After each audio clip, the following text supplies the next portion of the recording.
et bienvenue sur cette seconde FAQ de Samar et NC. Florent va répondre à quelques-unes de vos questions sur l'économie, la finance et les médias. Florent Lima-Chabert, donc fondateur de Samar et NC, économiste, essayiste, professeur et auteur. Bonjour Florent. Bonjour Julien et bonjour à tous les auditeurs, abonnés à la chaîne, followers sur Twitter, sur Getter, etc. À savoir qu'il y aura une prochaine interview qui va sortir avec l'économiste Philippe Murer. Il va sortir courant janvier, vers le 10 janvier, sur tout ce qui est euro numérique et passe vaccinal. Alors la Exactement. première, excusez-moi. Alors la première question, elle nous vient de Damien et il te demande si en 2022, il faut stopper la bourse ou continuer à investir dedans. Alors, sur les marchés financiers, en particulier sur la bourse, la fameuse question du stop ou encore, elle est récurrente et elle est compliquée. On va essayer de la traiter simplement pour nos auditeurs. Alors, il faut distinguer deux choses. Il faut distinguer le risque de marché lié à la bourse et il faut distinguer évidemment le risque des titres que l'on achète, ce qu'on appelle le risque entreprise. Donc, le CAC 40, ça ne vous a pas échappé. Il a fait un beau rallye boursier en 2021 avec, je crois, plus 25 ou plus 26%. L'année n'est pas terminée, mais quasiment. Donc, on a un CAC qui est autour de 7000 points. Donc, on a un risque macroéconomique, un risque de marché qui est plutôt élevé, qui augmente, mais qui n'est quand même pas aussi fort, par exemple, que celui qu'on peut observer sur les valeurs technologiques américaines, par exemple. On peut penser au niveau du Nasdaq, qui, lui, est assez délirant et sur lequel je ne recommanderais pas d'aller, par exemple. Et donc, cette situation, la situation dans laquelle on est, impose quand même de minimiser en face le risque entreprise en étant de plus en plus sélectif sur les titres qu'on achète. Il faut faire un stock picking extrêmement précis. Et nous faisons chaque mois dans notre mensuel Finocétique, qui d'ailleurs jusqu'au 8 janvier est en promotion de 30%, dans nos deux rubriques I want my money back et I would like my money back, eh bien, on fait des propositions d'acquisition de titres qui en ce moment sont des titres value, c'est-à-dire des titres décotés, qui sont en dessous de leur droite de régression, c'est-à-dire leur tendance moyenne, qui sont en général en dessous de leur moyenne ou même la plupart du temps à plus d'un écart type, à un écart type ou à plus d'un écart type en dessous de cette tendance moyenne. Donc vraiment des titres pour lesquels le retour à la moyenne eh bien, va permettre d'encaisser des plus-values. D'ailleurs, à ce sujet, on vous propose également de vous dire pour n'importe quel titre que nous choisissons ou que vous choisissez, titre coté évidemment, eh bien, où son cours se trouve par rapport à sa moyenne de long terme. Donc ça, il suffit d'aller sur notre site samari-compagnie.cie.fr et vous allez dans la rubrique ESV, études synthétiques de valeur, et puis vous passez commande d'une telle étude macro et micro qui utilise notre méthode FinTech, pour laquelle nous avons sur notre chaîne déposé aussi une petite vidéo de présentation. Donc par rapport au stop ou encore, en fait encore, mais évidemment en étant extrêmement vigilant par rapport au titre que l'on choisit. Alors, je voudrais faire deux ou trois autres remarques supplémentaires pour être un petit peu plus précis. Si on fait un autre raisonnement auquel je vais me livrer avec vous à haute voix, eh bien, en fait, on arrive au même résultat qui est de continuer à acheter des actions en bourse.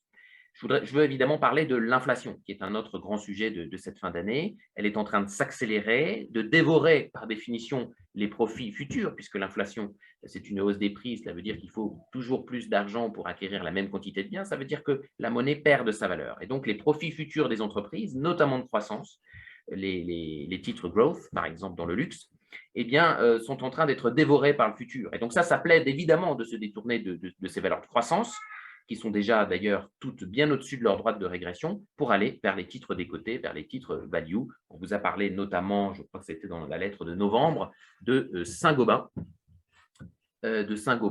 qui doit tourner autour de 58 ou de 59 euros actuellement et qui est encore un titre décoté, bien qu'il vienne de 36 ou 37 euros au début de la crise. Deuxième remarque par rapport à ce sujet de la bourse, une petite correction vient d'avoir lieu. Le CAC était autour de 6100, il était hier ou avant-hier à 6008. Donc ça peut être un point d'entrée intéressant pour revenir sur les marchés. Et puis donc, comme je le disais, après une hausse de 25% du CAC en 2021 à peu près, ce qui est une performance très, très, très soutenue, évidemment. Je rappelle que le livret A, c'est 0,5%. Là, on est à 25%. Nous estimons chez Finance Éthique, chez Samari et compagnie, et en particulier dans Finance Éthique, que la hausse, beaucoup plus modérée, mais devrait se poursuivre en 2022 en raison du syndrome bien connu qui s'appelle le TINA, There is no alternative.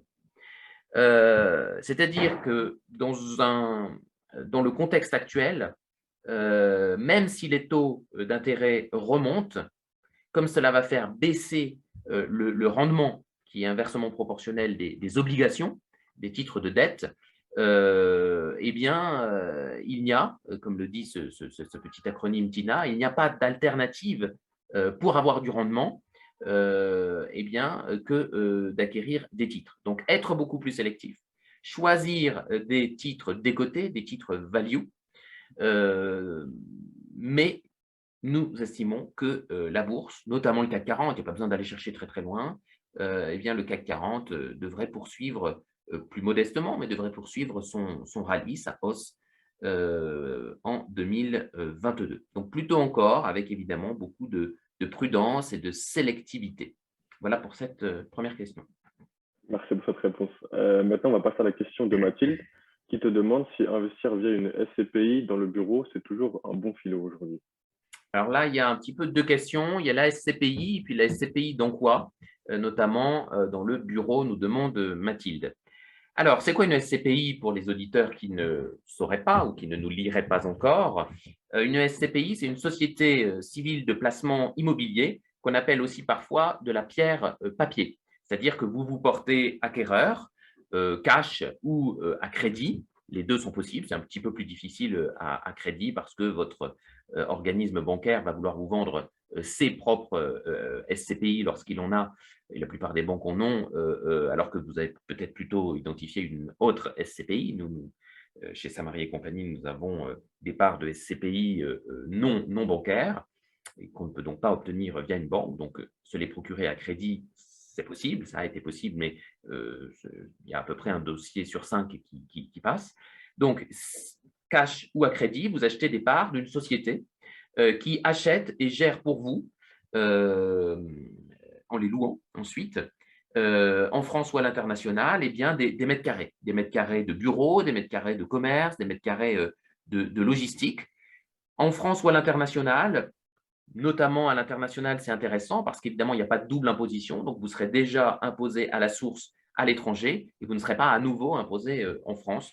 Il y a aussi ce petit avantage-là, même si la SCPI n'est pas un outil d'optimisation fiscale, c'est vraiment un investissement immobilier. Comme je viens de le dire, nous en détenons chez Samari et compagnie. Et ce que je peux vous dire, c'est que la crise Covid n'a pas du tout dégradé le rendement dans une bonne SCPI. On ne va pas faire de pub ici, mais dans une bonne SCPI parmi les leaders du marché, on a facilement 5-6% de rendement. Donc, c'est très honnête. C'est plus de 10 fois le taux du livret A, qui devrait augmenter, nous a dit Bruno Le Maire, en 2022. Mais enfin, il ne va pas le passer à 5%, hein, peut-être 1% dans le meilleur des cas. Donc, la crise Covid n'a pas dégradé le rendement, malgré évidemment les demandes de report d'échéance des loyers par les locataires qui étaient frappés par les confinements. Donc, on a gardé un rendement tout à fait honorable en 2020 et en 2021, ce sera la même chose. Alors après, la question du bureau.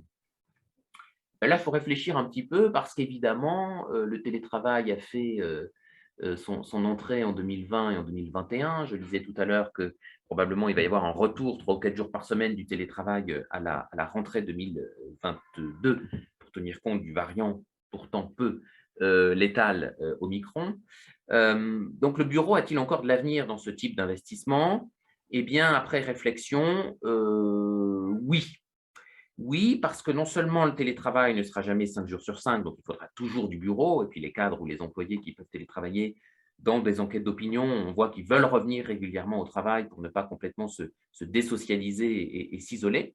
Mais en plus, quand on y réfléchit et quand on suit un petit peu les spécialistes du secteur, eh bien, il y a de nouveaux usages qui sont encore plus consommateurs de mètres carrés de bureau qui sont en train d'émerger, de plus en plus de de chefs d'entreprise veulent disposer de salles de repos pour leurs employés, de salles de convivialité, de salles de visioconférence pour faire des Zooms comme on est en train d'en faire un. Et donc, tout ça, ça nécessite du mètre carré, des bureaux, certes, organisés différemment, plus d'open space notamment, mais encore du mètre carré. Donc, la SCPI investit en bureau a encore de beaux jours devant elle.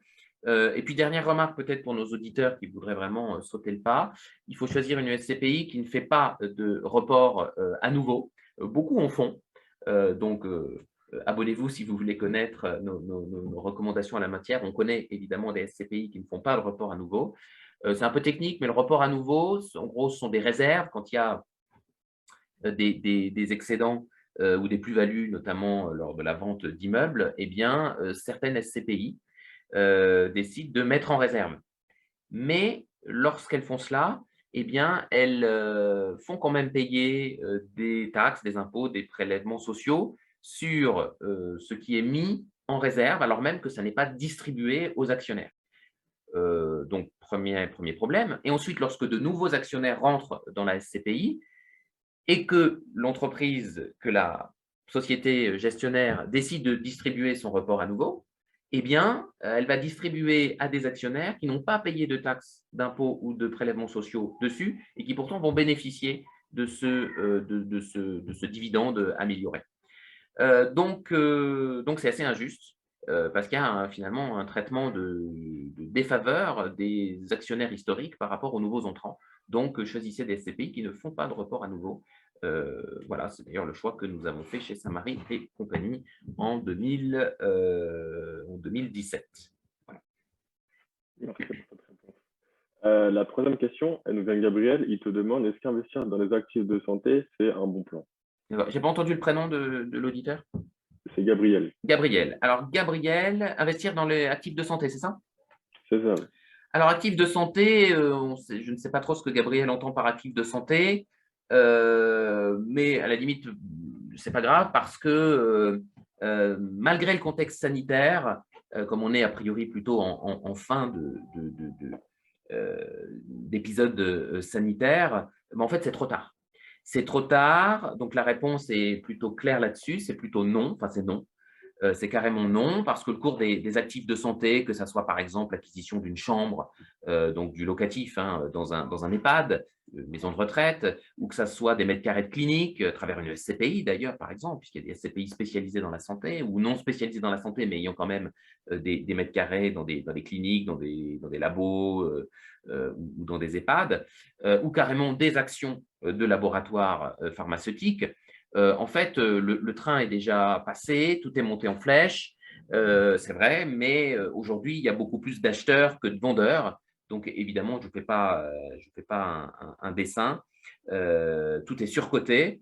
Et si on achète maintenant pour vendre demain, eh bien, on risque de faire une moins-value. Donc, en fait, il fallait acheter en 2018 pour revendre maintenant. C'était plutôt ça le plan. Donc, si vous vous réveillez maintenant, il faut passer son chemin. C'est trop tard. Ça marche. Et il y a Mathieu qui te demande comment trouver le juste milieu entre risque zéro et prime de risque.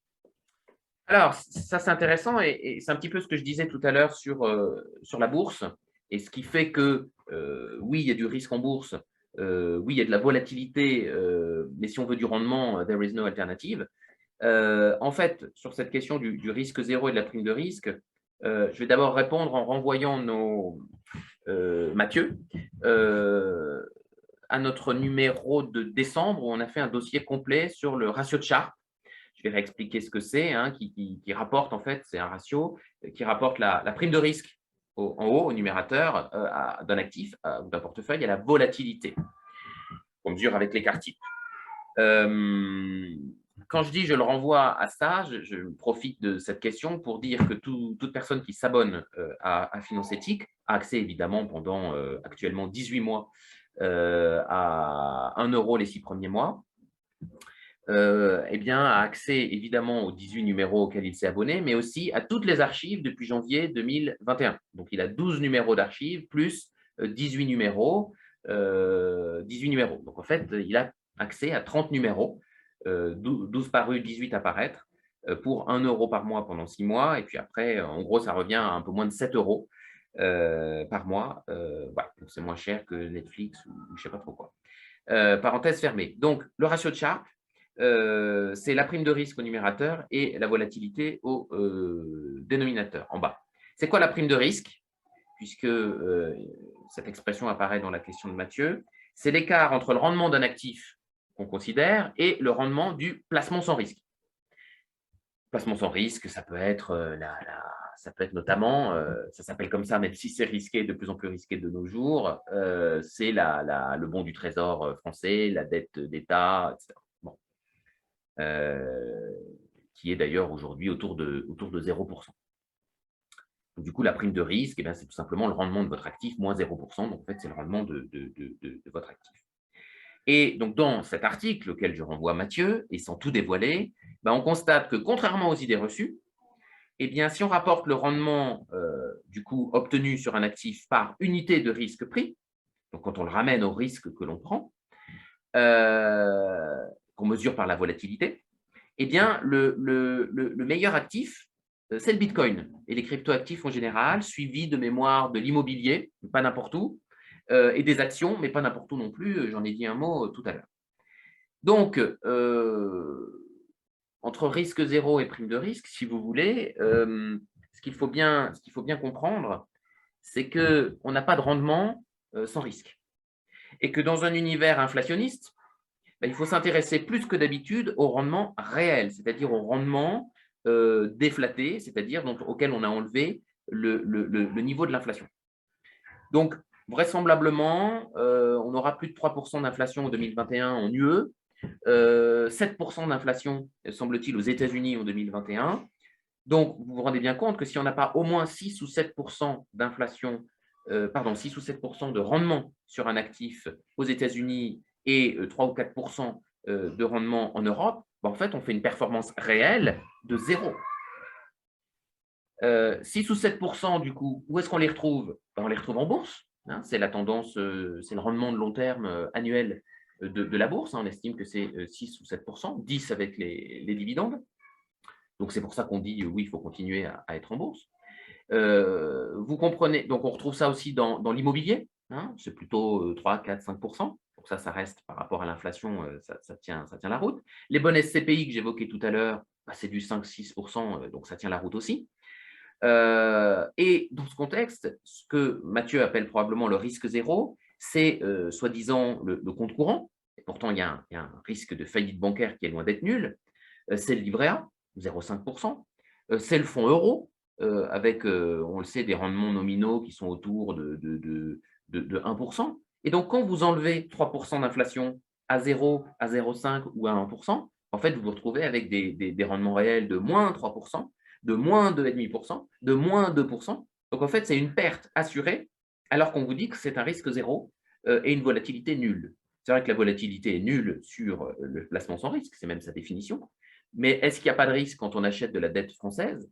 Non, quand on a 120% de dette, qu'on caracole en tête maintenant dans les pays de la zone euro en termes de dette, donc quand on ramène la dette publique au PIB, évidemment que there is no alternative. En fait, il faut aller chercher les actions, les SCPI, l'immobilier pour avoir du rendement. Et d'ailleurs, plus on va chercher du rendement élevé avec le risque associé, et plus on se prémunit contre une inflation dont on observe bien que, après que les banques centrales nous ont dit que cette inflation allait être faible et ou temporaire, mais en réalité, elle est plutôt soutenue et plutôt structurelle et durable. Donc, il faut aller chercher du risque, parce que sinon, on est sûr de perdre entre 2 et 3% de son capital chaque année sur des placements sans risque. C'est clair. La dernière question, c'est Camille qui te demande ton avis justement sur le fonds euro. Justement, le fonds euro. Alors, le fonds euro sur fond d'enfants qui crient, et je m'en excuse par avance, mais voilà, ce sont les fêtes. Je suis en famille et donc les enfants sont tout joyeux. Alors, sur le fonds euro, en fait, ça revient à parler de l'assurance vie. Donc, je pense que dans une prochaine FAQ, on pourra parler de l'assurance vie et du fonds euro. Pour le dire vite, ce n'est pas un placement, hein, l'assurance vie, c'est une enveloppe fiscale qui permet de placer en franchise d'impôts, mais pas en franchise de prélèvements sociaux, essentiellement en obligations françaises, parce qu'en fait, donc en titre de dette de l'État français ou européen maintenant. C'est une obligation d'ailleurs qui, alors je ne vais pas utiliser le mot obligation parce qu'après on ne sait plus de quoi on parle, c'est quelque chose qui s'impose hein, aux gestionnaires d'épargne, en particulier aux assureurs, ils sont obligés d'acheter de la dette française, alors même que le rendement réel, je viens de l'expliquer, est négatif. Mais ils sont obligés. Ce qui va poser d'ailleurs un problème pour le paiement des retraites dans les pays où il y a des fonds de pension pour payer ces retraites. Donc, on peut penser notamment aux fonds de pension du nord de l'Europe, Danemark, Allemagne, etc., qui, lorsqu'il y a du rendement négatif, ne vont pas pouvoir payer ces retraites. Donc, je promets du sang et des larmes aux retraités du nord de l'Europe, Allemagne incluse, parce qu'on ne fait pas de magie. Hein.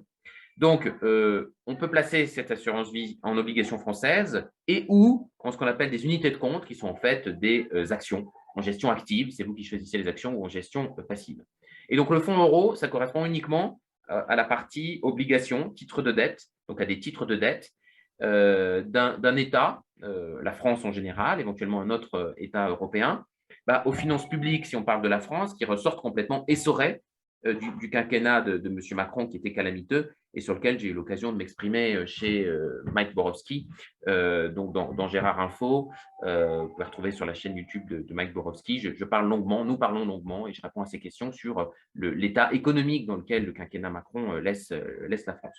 Donc franchement, sur le fonds euro, avec une performance actuellement autour de 1%, mais 3% d'inflation, vous faites un rendement annuel négatif. Donc, vous perdez au moins 2% de votre capital. Si vous avez placé 10 euros sur un fonds, 10 000 euros sur un fonds euro, vous perdez chaque année 2% de ce montant, donc 200 euros. Donc, vous rognez votre capital. Donc, sauf si vous l'avez placé, notamment avec l'amendement Fourgouze qui permet de convertir des titres de dette en UC, sauf si vous l'avez placé donc en action, eh bien, vous devez passer votre chemin.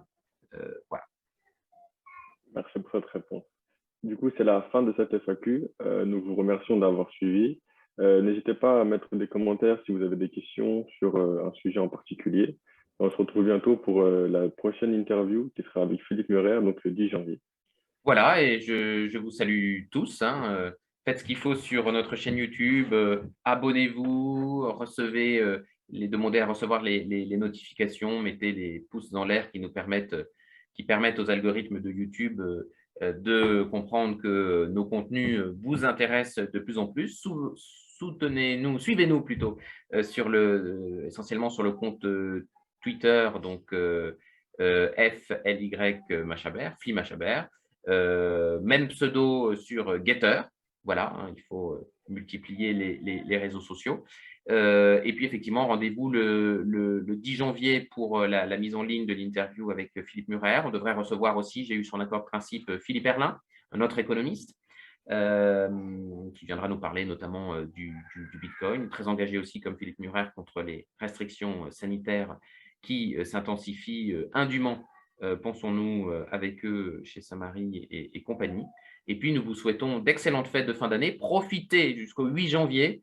Vous pouvez bénéficier de 30% de réduction sur tous nos mensuels, que ce soit signalétique ou finocétique. Allez voir sur notre site qui sera en description de la vidéo samari-compagnie.fr. Voilà, 30%. Donc vraiment, à partir du 8 janvier, on reprendra les tarifs habituels.